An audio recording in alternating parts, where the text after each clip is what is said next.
1. Start. Hello students, this is Nazia Sultana working as a PGT Vikarabad. I am really thankful for giving me this opportunity to give a presentation on this chapter, solutions. Okay, this chapter carries about 6 marks for the intermediate examinations. So what are we going to learn in this chapter? Let us see.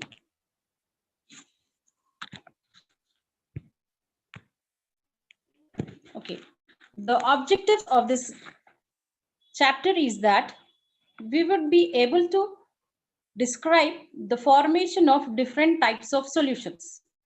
Okay, you all learned what solutions in your previous classes. Okay, solution is nothing but it is a homogeneous mixture of 2 or more components. Here the components are only physically mixed. That means they do not react with each other. So that is a solution. And furthermore, we are going to learn how to express the concentration of a solution in different units. In the first year, you have already learned, okay, about molarity, molality, normality, mole fraction. All these you have learned, right? So we will be discussing this briefly in this chapter. As well, we would be learning the Henry's law and Rawls' law and their applications. Okay, and the solutions are further also classified as ideal solutions and non-ideal solutions. So what are those? We will be seeing in this chapter. And what is the reason for a solution to behave as a non-ideal solution? That also we will be learning it. So non-ideal solutions are also called as real solutions. And at last, we would be discussing about the colligative properties. So what are colligative properties? These are nothing but the properties which depend upon the number of particles present in the solution are called as colligative properties. Okay, then why should we learn these properties? Because by the use of these properties, we would be able to calculate the molecular weights of the newly formed substances. Okay, in our daily life, we are synthesizing so many polymers. Okay, in order to calculate their exact masses, what would we be doing? We will be learning the colligative properties, and one of the application of the colligative properties is that we will be able to calculate the molecular weights of the unknown substances. Okay, so these are the objectives of this chapter. So now let us go into the chapter.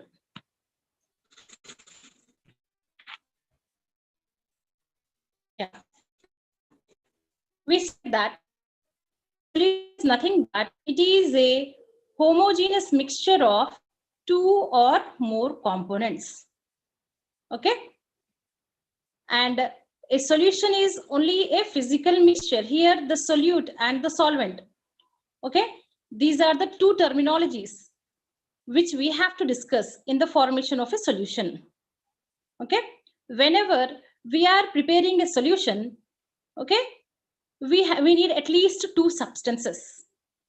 The substance taken in the lesser quantity is called as the solute, whereas the substance taken in the larger quantity is called as the solvent. See here, in the figure, you are able to see a glass of water, okay, into which a teaspoon of salt is added.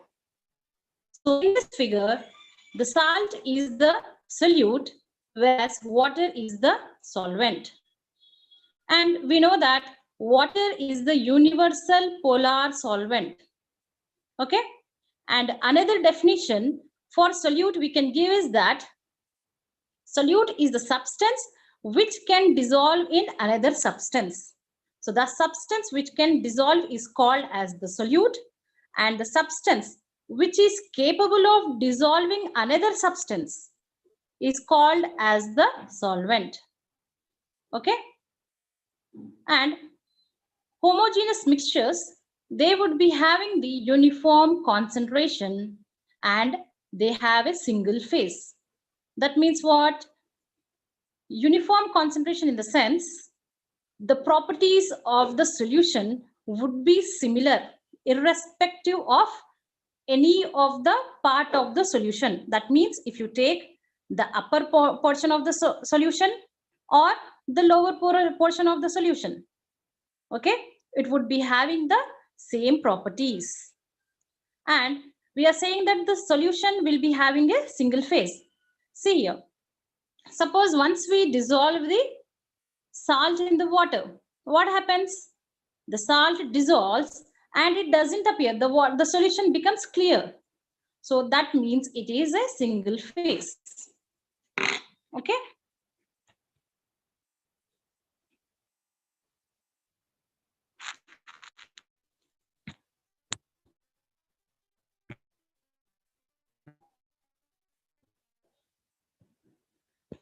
See here, in this figure, we are able to see the solutions. Okay. The blue component over here, it shows that it is the solvent and these yellow particles are the solute particles. Suppose if the solution is a colored mixture, so the color would be uniform. Uniform color. Okay. So let me repeat. A solution, it is a homogeneous mixture of two or more components. Solute is substance in the lesser quantity, whereas solvent is the substance taken in the larger quantity. Okay. And solution has uniform concentration and it has a single phase.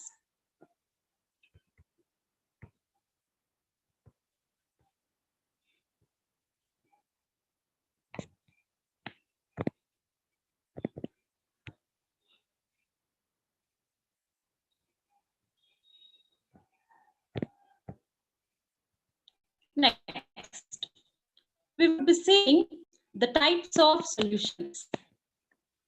Okay, here generally we are considering the solutions which are made up of two components. Okay, if a solution is made up of two components, we call it as a binary solution. And if a solution it contains three components, we call it as a trinary solution. Okay, similarly, if the solution has many components, we call it as a polynary solution. So, one of the example which we are drinking the solutions, we are see in our daily life, we would be using the solutions. For example, tea. Tea is nothing but it is a solution which we are consuming it, right? Even the milk, that is also a solution. We would be adding the we will be adding and mixing it and forming the solution. So, and solutions are very important for us because all the chemical processes occurring in our body, they occur in one or the other form of a solution. Okay, so this is the importance of solutions. Now, let us see the types of solutions. The solutions are majorly classified into three types depending upon the solvent used. Okay, so the solvent could be either a solid or a liquid or a gas. If the solvent is the solid, we call it as a solid solution. If the solvent is the liquid, we call it as the liquid solution. And similarly, if the solvent is the gas, we call it as the gaseous solution. Okay. And furthermore, the solutes can be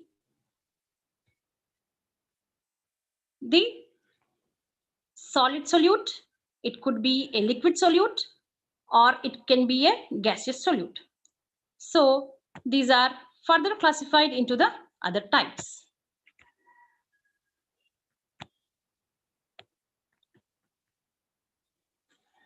Yeah. See here, we are going to learn the different types of solutions. There are about 9 types of solutions depending upon the solute and the solvent. Okay. So in this first category, we are seeing the type of the solution is the solid solution. Okay. In the solid solution, the solute is the gas and the solvent is obviously the solid. So gas present in the solid, one of the best example is hydrogen in palladium. You know that hydrogen is a gas and palladium is a metal. Okay, it is a D block metal. So these metals, the D block metals, they will be having the interstitial spaces. That means the spaces between the atoms, metal atoms, those spaces are called as interstitial spaces, and in the interstitial spaces hydrogen would be occupying these spaces. That hydrogen is called as occluded hydrogen and the process is called as occlusion. Okay, so the example of gas in the solid is occluded hydrogen. Next, we would be seeing a liquid present in the solid. Okay. Here, we are seeing mercury. Mercury is a liquid metal. It is the only metal which exists in the liquid state. Okay. This liquid metal present in any of the metals is called as an amalgam. So here we are discussing about the example, that is liquid mercury in solid sodium. So we have to call it as sodium amalgam. Okay. Similarly, mercury can be present in zinc. That has to be called as zinc amalgam. So amalgams are nothing but the types of solutions in which liquid is the solute and metal is the solvent. Next, let us see solid in solid solution. Okay, so the best example for this is the alloys. So what are alloys? Alloys are nothing but they are the homogeneous mixtures of two or more metals. Okay. So few of the examples we would be seeing is brass, bronze, German silver. These are the different alloys. Bronze is the alloy which is made up of tin and copper, whereas brass is the alloy made up of copper and zinc. Okay. So there are different kinds of alloys, and we use alloys because they are having much more applications than the pure metals. Okay, metals, they will be getting corroded, whereas alloys do not corrode. Okay, so whenever we are making the alloys will have the properties of both the parent metals. Okay, that is the reason we are using the alloys. Next, we would be seeing liquid types of solutions. Okay. Liquid solutions, they will be having liquid as the solvent. Okay. And liquids generally means it can be anything. For example, it could be water, it could be an alcohol, it could be carbon disulfide, any other liquid. Okay. So now let us see few examples. Gas present in the liquid. Okay. The best example for this is the carbonated drinks. For example, we would be consuming Sprite, okay, Thumbs Up, all these are called as carbonated drinks because they contain carbon dioxide in the solution. Okay, so the example over here is hydrochloric acid in water. HCl is actually, it is a volatile gas. Okay, HCl is a volatile substance that dissolve in the water gives hydrochloric acid. Okay, dilute acid.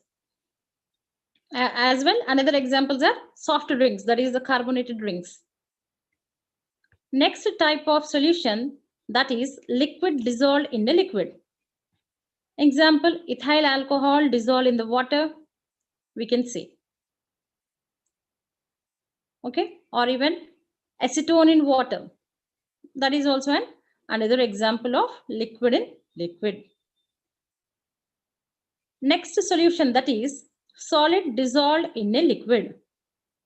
Yeah, this is the major example in our daily life. We will be dissolving the sugar in the milk and consuming it as the tea. Okay, like that. We can dissolve sugar in the water or salt in the water, sugar solution, salt solution, sodium hydroxide solution. Okay, these are the examples of solid dissolved in a liquid. Okay, next coming to the gaseous solutions. So gaseous solutions means what? These are the solutions in which gas is the solvent. Okay, so we will be seeing the types of gaseous solutions. Gas present in the gas. So the best example is the air. Okay, what is air? Air is nothing but it is the homogeneous mixture of gases. And what is the composition of air? 78% of nitrogen, 21% of oxygen, and remaining 1%, it is a mixture of so many gases like carbon dioxide, argon, sulfur dioxide, so many other gases are present in the air. Okay. Next type of gaseous solution is liquid in gas. So the example over here is water vapor present in the gas. Okay, or moisture loaded air, that means water vapor present in the air, that is called as humidity. Okay, if the moisture is more in the air, we say that it is humid, right? Next, coming to the solid present in the gas. Okay, so see here the example is naphthalene sublimed in air. Okay, what do you mean by sublimed? Okay, sublimation. Sublimation is nothing but it is the conversion of a solid directly into the gaseous state. Okay, so naphthalene, whenever we keep naphthalene outside, it takes up the surrounding temperature and gets converted into the vapor form. Okay, so naphthalene sublimed in air is an example of solid in gas. So students, this is a very important table which you all have to learn the examples, because these examples are asked in your competitive exams. Okay. So please learn the types of solutions along with the examples.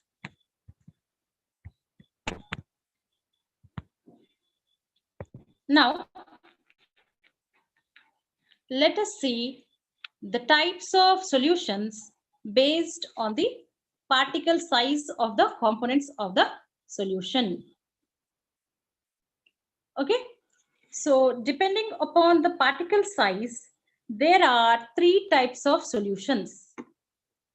Okay, what are those? Let us see. They are, first one, that is the true solution. A true solution is nothing but it is the solution in which the particle size is less than 1 nanometer. Okay, what is 1 nanometer? 1 nanometer is nothing but 10 to the power of -9 meters is called as 1 nanometer. So in the case of a true solution, the particle size is very small that the components cannot be easily separated. Okay, that is about the true solution. Next, coming to the colloidal solution. It is the solution in which the particle size is between 1 nanometer to 100 nanometers. Okay. Here the particle sizes are very important. These are also asked as the bits in your competitive exams. Okay. So colloids are nothing but the solutions in which the particle size is between 1 nanometer to 100 nanometers. Okay. And we are using almost all the substances in our daily life. They are made up of colloids. Okay. Colloidal solutions are also called as colloids. For example, the toothpaste, what we are using, that is a colloid. Okay. And we'll be applying the face creams, cold creams, all these are also the colloids only. So colloidal solutions, they play a very important role in our life. Okay. And one more thing, what we need to know about colloids is that they are all heterogeneous solutions, but they appear homogeneous. Okay. Actually, if we see it through the naked eye, without using the microscope, if we see, it appears homogeneous. But when we observe it under the microscope, we will be able to see two different phases or two different kind of media. Okay. That is about the colloidal solution. One of the examples of colloids is, I have just said now, toothpaste, cold creams, milk. Milk is also a colloid. And the latex obtained from the plants, even that is a colloidal solution. So colloids are heterogeneous but appear homogeneous. And the particle size is from 1 nanometer to 100 nanometers. Okay. Next, coming to the third type of solution, that is suspension. Okay. Suspensions are nothing but they are also a kind of solutions whose particle size is larger than 100 nanometers. Okay. And suspensions, they are unstable solutions. Okay. Suspensions are unstable solutions. So what do you mean by unstable? Okay. Unstable means the solute separates from the solvent. When the solute separates out from the solvent, we say that the solution is unstable. That means suspensions are unstable. Okay, even suspensions we use in our daily life. Suppose whenever you get the fever, the doctor prescribes us few syrups, right? On the syrup bottles, have you noticed it? It would be written, right? Shake well before use. So wherever you see this word written, shake well before use, means that it is a suspension. Okay. So what happens upon long standing? The solute separates out from the solvent. So there will be a change in concentration. So before consuming that stuff, what we have to do? We have to shake it. Again, we are shaking. What happens? The solute combines with the solvent. So these are the three important types of solutions based on the particle size. Okay.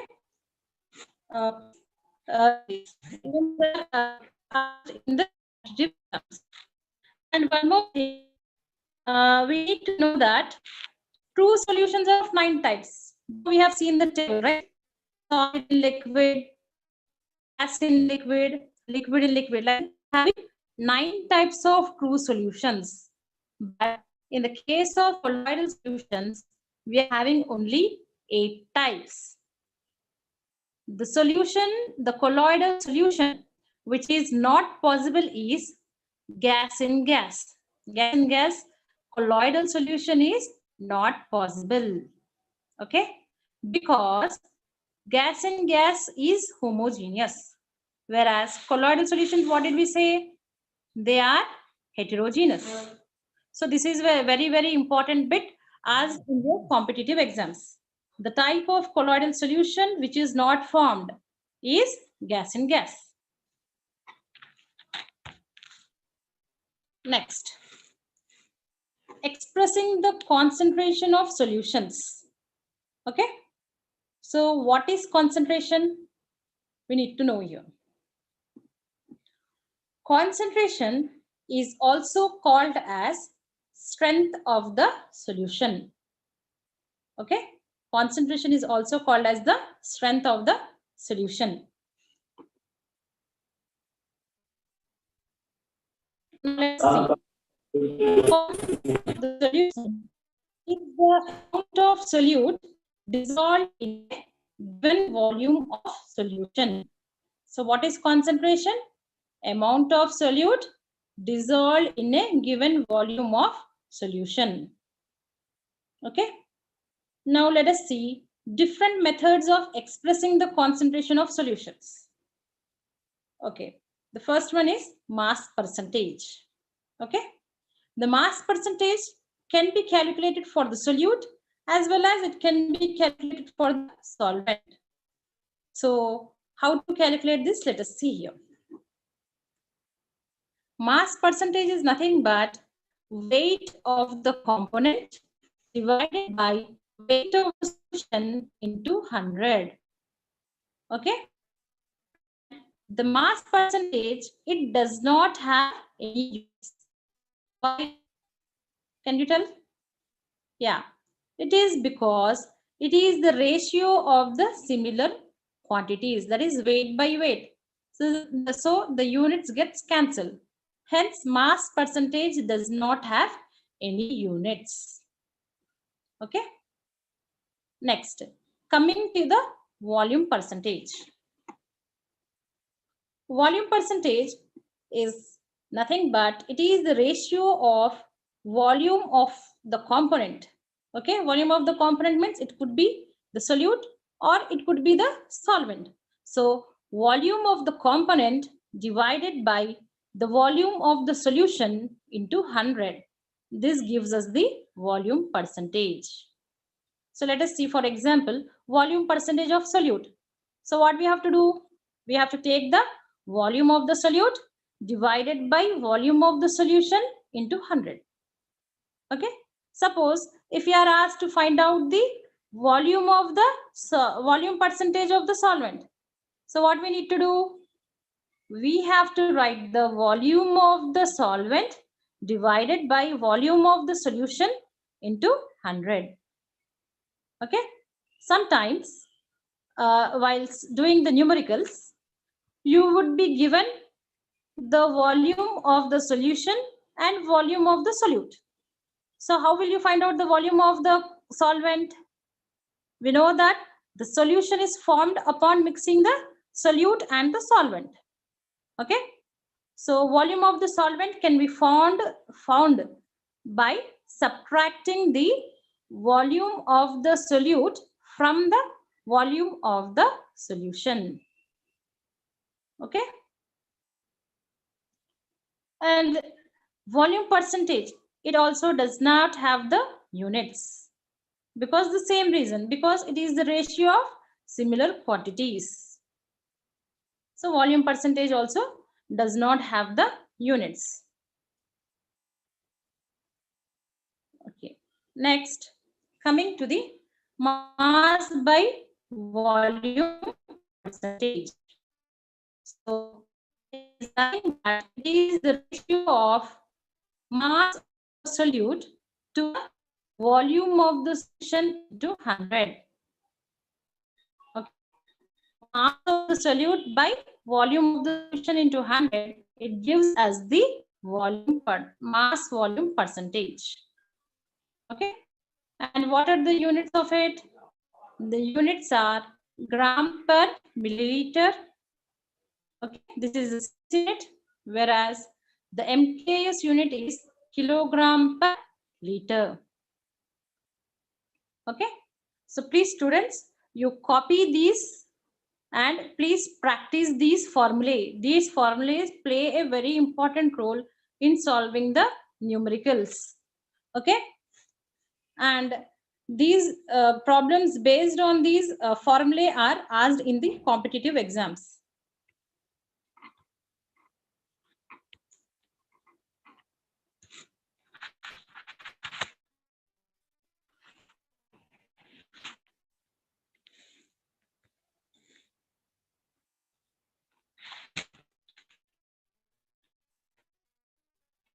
Next,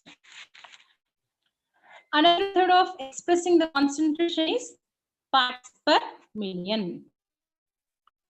Okay,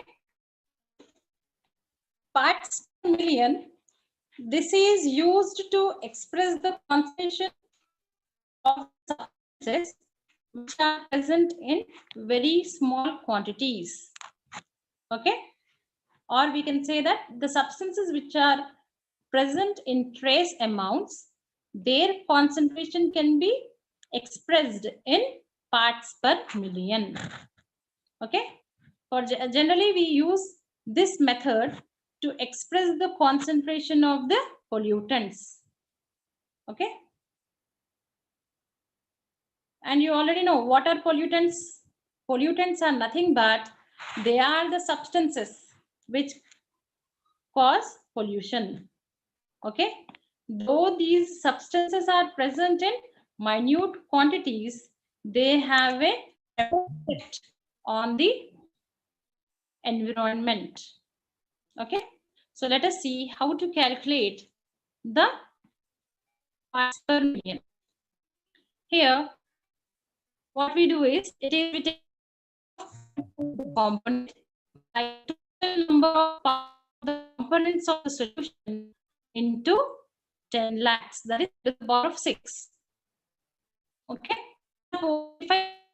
the fluoride concentration in water is 50 ppm. So what do we understand? We understand that for every 10 lakh molecules, there are 15 molecules of fluorine or 15 ions of fluorine. Okay, that's what parts per million. Though fluorine is present in that minute quantities, where 15 and where how large number is lakh. Fluorine is present in such a small quantity, it is able to affect the teeth and the bones. Fluoride concentration causes fluorosis, right? Next,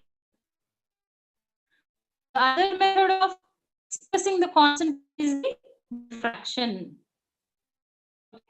Already you have learned in your first year as well how to calculate the number of moles.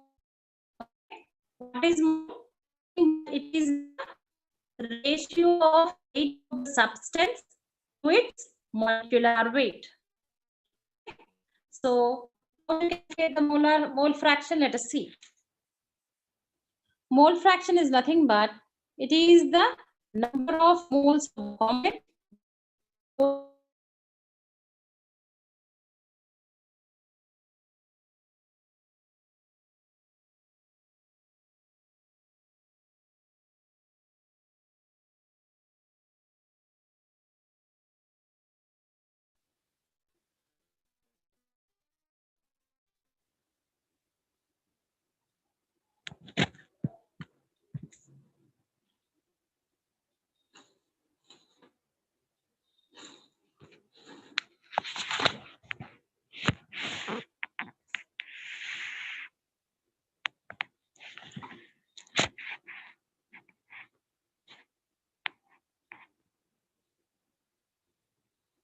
Okay, what is mole fraction?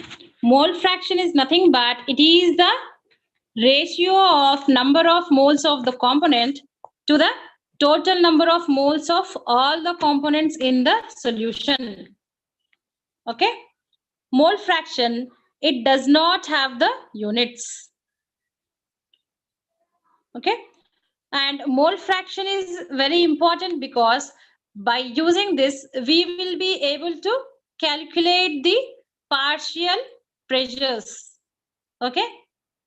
Pressure is exerted by the gas. If we are taking a mixture of gases, okay, how much pressure is exerted by each gas, we would be coming to know by using the mole fraction.